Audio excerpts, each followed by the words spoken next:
Hello guys, again welcome back to my channel Shripan Roy vlogs. তো এখন তেল হলুদ দিয়ে একদম গায়ে ঠায়ে মেখে নিয়েছি।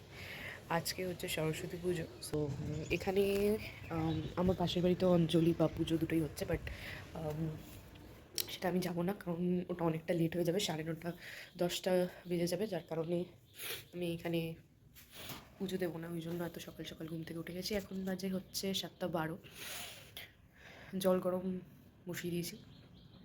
আর আপাতত এখন শাড়ি পরানোর মতন কেউ নেই, কাকে উনি ঘুমাচ্ছে। তো এই কারণে কালকে একটা নতুন ড্রেস কিনেছি, একটা কুর্তি আর লেগিংস। স্নান করে রেডি হয়ে দেন তোমাদের সাথে দেখা করছি। So finally this is my look for now.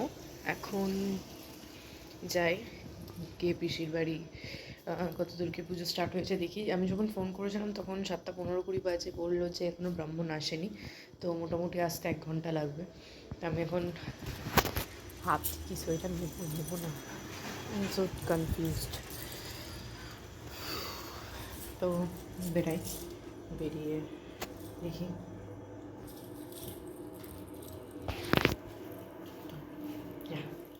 তো আমি যাওয়ার 10-15 মিনিট পরেই ব্রাহ্মণ চলে আসে। আর পিসির যা মেলে সমস্ত কিছু আগে থেকে রেডি করে রেখেছিল, যাতে ওনার পুজো দিতে কোনো সমস্যা না হয়।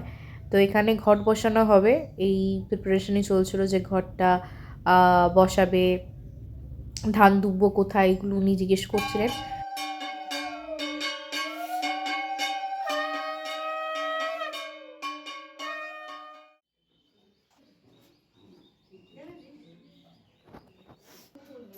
এই যোগের যে এটা আলাদা লাগছে তো।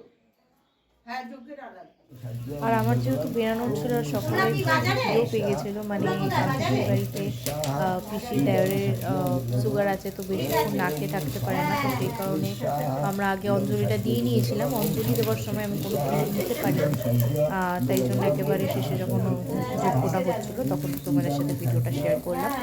আর ঠাকুরটা এত সুন্দর এনেছিল কি বলবো, মানে সত্যি খুব মিষ্টি মুখটা ছিল। তো এখানেই আমি আজকের ব্লগটা শেষ করছি।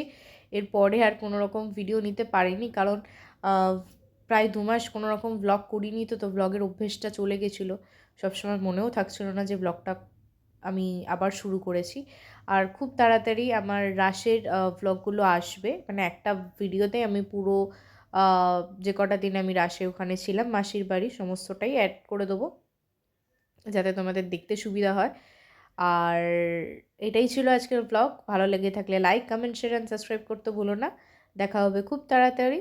So keep watching Shripan Roy vlogs.